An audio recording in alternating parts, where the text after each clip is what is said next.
আসসালামু আলাইকুম। আজকে আমরা জানবো কিভাবে লিঙ্কডইনে আপনি কাউকে রিকমেন্ডেশন দিবেন এবং কারো কাছ থেকে কিভাবে রিকমেন্ডেশন চাইবেন এবং লিঙ্কডইনের রিকমেন্ডেশন কতটুকু ভূমিকা প্লে করে সেই জিনিসটা সম্পর্কে আমরা জানবো। সো প্রথমত আমরা জানি লিঙ্কডইন বর্তমান সময়ে অনেক বেশি পাওয়ারফুল কানেক্টিভিটি, যেটা থ্রুতে আপনি জব মার্কেটের সাথে এবং রিক্রুটারদের সাথে ডিরেক্টলি কানেক্টেড থাকতে পারবেন এবং যেটা থ্রুতে বর্তমান সময়ে অ্যারাউন্ড 92% রিক্রুটমেন্ট হয়ে থাকে। সো এই রিক্রুটমেন্টের ক্ষেত্রে রিকমেন্ডেশন কেমন ভূমিকা পালন করে এবং কিভাবে আপনি আপনার রিকমেন্ডেশনটি অনেক বেশি এনরিচ করতে পারেন সেই জিনিসটা সম্পর্কে আমরা জানবো। সো প্রথমে আমি যদি একটা লিঙ্কডইন প্রোফাইল ওপেন করি, ফর এক্সাম্পল আমি আমার লিঙ্কডইন প্রোফাইলটাই ওপেন করলাম। সো এখানে আমি যখন লিঙ্কডইন প্রোফাইলে আসবো তখন এখানে রিকমেন্ডেশন একটা সেগমেন্ট আছে।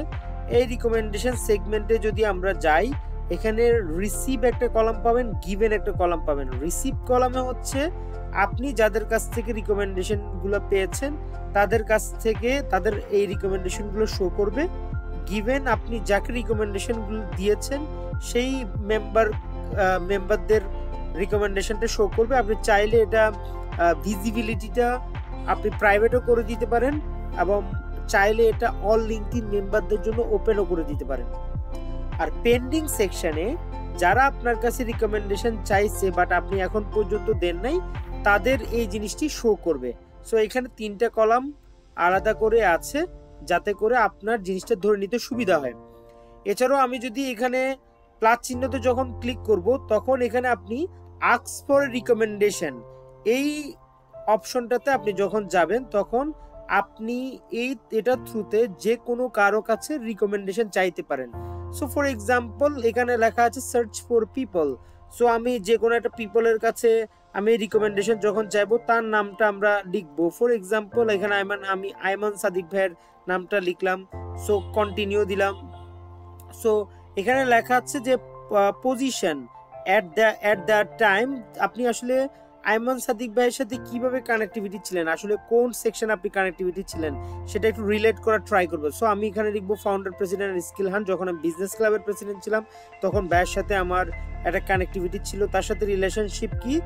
আইমান এখানে আপনাকে রিপোর্ট করতো না, আপনি আইমানকে রিপোর্ট করতেন না, আপনি আইমান মেন্টর করতো। সো এখানে আপনার ডিফারেন্ট ক্যাটাগরি আছে। সো আমি এখানে লিখলাম আইমান মেন্টর ইউ। সো আমাকে মেন্টর করেছে। সো এখানে ইনক্লুড এ পার্সোনালাইজ মেসেজ, আমি এখন আইমান সাদিক ভাইকে হয়তো পার্সোনালাইজ মেসেজ এখানে এআই টুলের বেসিসে একটা টেক্সট এখানে লিখে আছে। সো আমি এখানে চাইলে আমার মতো করে পরিবর্তন করতে পারি। যেমন আমি এখানে লিখবো হাই আইমান ভাইয়া, so would you please write me a recommendation please. So এইখানে এটা সিম্পল একটা টেক্সট, বাট এই টেক্সটটাকে আমরা চাইলে অনেক এনরিচ করে দিতে পারি, যেটা অনেক বেশি রিলেভেন্ট হয় এবং যেটা পড়ার পরে ওই রিডার বা যার কাছে আপনি রিকমেন্ডেশনটা চাইছেন সে আসলে রিকমেন্ডেশন মানে অনেক বেশি দেওয়ার জন্য তার মধ্যে আগ্রহ গ্রো করবে। সো এটার জন্য আমরা এই পার্টটার জন্য আমরা বেসিক্যালি আমি 5টা আপনাদেরকে সাজেশন দেব, যে 5টা সাজেশন আপনাদের জন্য কাজে লাগতে পারে। সো প্রথমত হচ্ছে যখন লিঙ্কডইনে আমরা কারো কাছে রিকমেন্ডেশন চাইবো, সো প্রথমে আমি আসলে টার্গেট করতে হবে যে কার কাছে আমি রিকমেন্ডেশন চাইবো। সো কোনো ব্যক্তিকেন্দ্রিক কোনো পার্সনের কাছে, অথবা কোনো প্রজেক্টে কাজ করতেছি সেই প্রজেক্টের কারো কাছে, অথবা বিশ্ববিদ্যালয়ে পড়াশোনা করছি ইউনিভার্সিটি টিচারের কাছে, অর এনিওয়ান এলস অন্য কারো কাছে। সো সেটা প্রথমে আমাকে আইডেন্টিফাই করতে হবে। নাম্বার 2 হচ্ছে আমি রাইট পিপলকে আসলে আইডেন্টিফাই করছি কিনা, অর্থাৎ যার রিকমেন্ডেশনটা আমার জন্য ভ্যালু অ্যাড করতেছে কিনা সেই জিনিসটা আমরা আমাদের অবশ্যই আইডেন্টিফাই করতে হবে। ফর এক্সাম্পল আপনি একটা অর্গানাইজেশনে কাজ করেন, সেই অর্গানাইজেশনে আপনি এমন একজন কারো কাছ থেকে রিকমেন্ডেশনটা নিলেন, আপনার সিভিতে যেরকম রেফারেন্সিং সেকশনে যেরকম একটা পার্সনের রেফারেন্স থাকে, সো ধরে নিয়ে আপনার রিকমেন্ডেশন সেকশনে ওই রকম পার্সনগুলো যাদের রিকমেন্ডেশন আপনার প্রোফাইলকে অনেক বেশি ভ্যালু অ্যাড করবে এবং যাদের রিকমেন্ডেশনের কারণে আপনার প্রোফাইলটাকে অনেক ভ্যালু অ্যাডেড একটা প্রোফাইল হিসেবে দাঁড়াবে। এবং রিক্রুটার যখন আপনাকে রিক্রুটমেন্টের করার জন্য আপনার প্রোফাইলটা যখন তারা লুক আপ করবে তখন আপনার দেখবে যে এখানে আসলে কোনো প্রমিনেন্ট পারসন বা কোনো একটা স্কলারের রিকমেন্ডেশন আছে, then it will add an additional value, তাদের কাছে আলাদা একটা ওয়েট ক্যারি করে। সো এই জন্য আপনাকে পিপল আইডেন্টিফাই করতে হবে। So number third, provide a clear picture of the project or competency to which you'd like them to write their recommendation। এটা দ্বারা বোঝাচ্ছে যে আপনি আসলে যার কাছ থেকে রিকমেন্ডেশন চাচ্ছেন তাকে আসলে তার সাথে আপনি রিলেভেন্সিটা কি, বা আপনি কোন কম্পিটেন্সি তাকে দেখিয়েছেন যে কম্পিটেন্সি থ্রুতে আপনি তার থেকে রিকমেন্ডেশন চাচ্ছেন। ফর এক্সাম্পল, আমি আইমান ভাইয়ের সাথে একসাথে কাজ করেছি, we work for a long time, আমরা স্কিল ডেভেলপমেন্ট নিয়ে কাজ করেছি। সো আমি এখন ভাইয়ের কাছে চাইতে পারি যে আমরা স্কিল ডেভেলপমেন্ট নিয়ে ভাই আমরা একসাথে কাজ করেছি, so you know me better, so এই জায়গাটাতে আপনি যদি আমাকে একটু রিকমেন্ড করেন। So number 4, give feedback on the recommend right.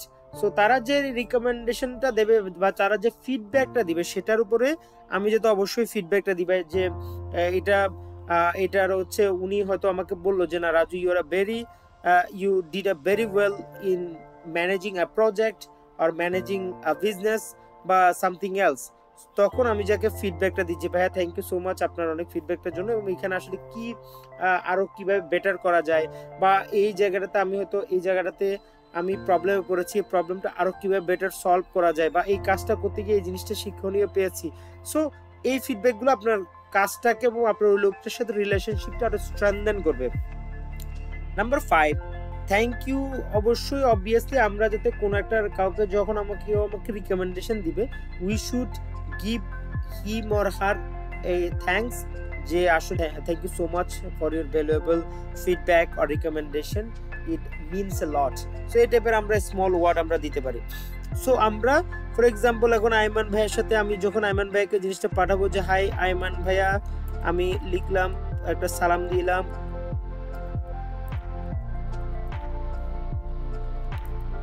so we work for skill development at Dhaka University,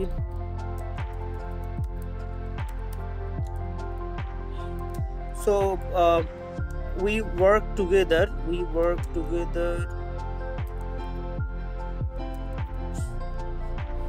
for skill development Dhaka University, would you please write me a recommendation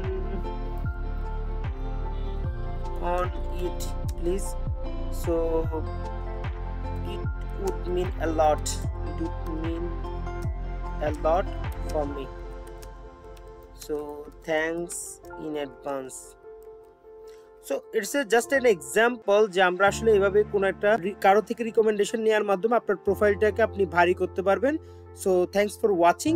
আমাদের আরো skill development এবং LinkedIn নিয়ে আরো অনেক বিস্তারিত session আছে, so stay tuned with our channel, hope you like it, so thank you so much once again.